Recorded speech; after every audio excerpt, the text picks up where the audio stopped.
अस्सलाम वालेकुम।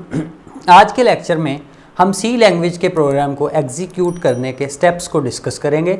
जैसे कि प्रीवियस लेक्चर में हमने देखा था सी लैंग्वेज के प्रोग्राम के बेसिक जो पार्ट्स हैं उनको हमने डिटेल में डिस्कस किया था। आज हम देखेंगे कि वो जो स्टेप्स हमने डिस्कस किए थे वो कैसे एग्जीक्यूट होते हैं, सी लैंग्वेज का प्रोग्राम जो है वो रन कैसे होता है। तो रन करने के लिए इसके कुछ स्टेप्स हैं जिसको हम डिस्क्राइब करेंगे। सबसे पहले क्रिएटिंग एंड एडिटिंग। सबसे पहले हम सी लैंग्वेज का प्रोग्राम लिखते हैं, वो लिखने के लिए हमें किसी एडिटर की ज़रूरत पड़ती है, किसी आईडीई की ज़रूरत पड़ती है। IDE mean integrated development environment. IDE से मुराद है इंटीग्रेटेड डेवलपमेंट इन्वायरमेंट, वो इन्वायरमेंट जिसके अंदर आप सी लैंग्वेज का प्रोग्राम लिखते हैं, कंपाइल करते हैं, रन करते हैं। वो इन्वायरमेंट जो होता है वो आईडीई कहलाता है। और इसके लिए मुख्तलिफ आईडीईज़ यूज़ होते हैं। ऑनलाइन सिमुलेशन टूल्स भी यूज़ होते हैं। ऑनलाइन भी आप जाके गूगल पे आप सर्च कर सकते हैं, ऑनलाइन सिमुलेशन टूल्स अवेलेबल हैं। लेकिन मोस्टली जो ऑफलाइन हम ज़्यादातर स्टूडेंट्स यूज़ करते हैं, Turbo C plus plus. Turbo C जो है ये एक बेसिक लेवल का एडिटर है और बड़ा यूज़ होता है मोस्टली। और उसके अलावा जो थोड़ा ईजियर बना देता है प्रोग्रामिंग टास्क को, डेव सी प्लस प्लस है, कोड ब्लॉक है, ये थोड़ा यूज़र को फैसिलिटेट कर देते हैं। ये भी बड़े अच्छे एडिटर्स हैं। आई रिकमेंड यू दैट कि developer C plus plus, dev C plus plus जो एडिटर है वो बेस्ट एडिटर है for programming point of view, और ये आपको हेल्प आउट भी करेगा आपको प्रोग्राम को लिखने में।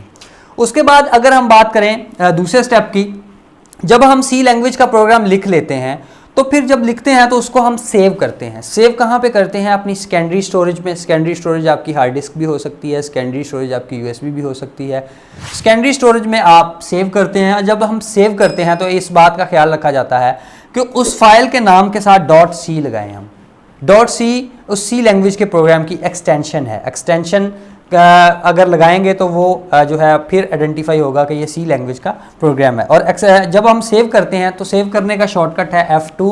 टर्बो सी प्लस प्लस के अंदर आप F2 का बटन दबाने से आप अपने प्रोग्राम को सेव कर सकते हैं। उसके बाद कंपाइल।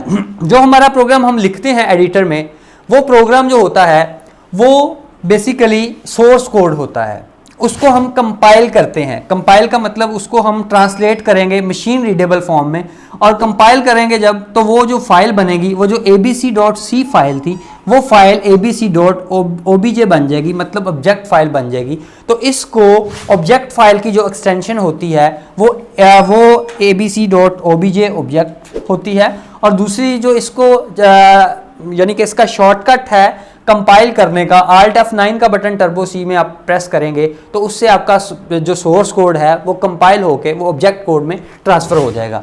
उसके बाद लिंकिंग की बात करें लिंकिंग में प्रीवियस लेक्चर में हमने पढ़ा था कि लिंकिंग हेडर फाइल्स होती हैं stdio.h, conio.h, वो सी लैंग्वेज की लाइब्रेरी में एग्जिस्ट कर रही होती हैं। उसके साथ हमारा प्रोग्राम जो हमने लिखा है, सेव किया है, कंपाइल किया है, वो लिंक होता है। वो library files, standard library files होती हैं, उनके साथ वो जो सी लैंग्वेज की लाइब्रेरी में एग्जिस्ट कर रही होती हैं उनके साथ हमारा प्रोग्राम लिंक होता है। अब लिंक होने के बाद जो उसकी एक्सटेंशन होती है वो exe हो जाती है। वो एक्सटेंशन जो है वो चेंज हो जाती है तो वो एग्जीक्यूटेबल फाइल बन जाती है, वो रेडी टू रन फाइल जो है वो बन जाती है।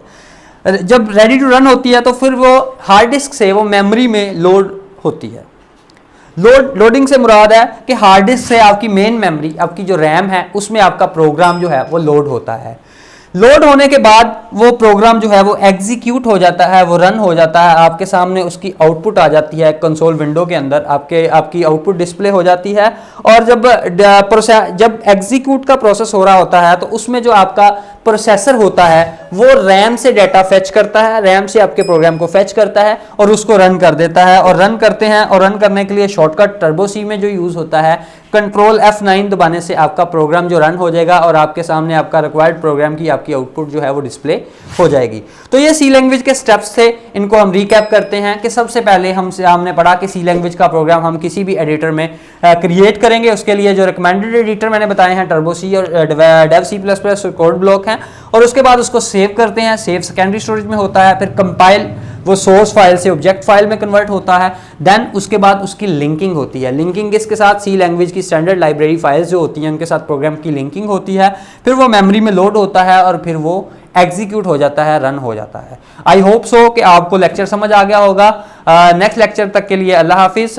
मेरे चैनल को सब्सक्राइब करना ना भूलिएगा और अपना फीडबैक जो है, कोई भी आपका क्वेश्चन हो, कोई भी क्यूरी हो, आप कमेंट में आप डिस्कस कर सकते हैं। Thank you so much for watching this video. अल्लाह हाफिज़।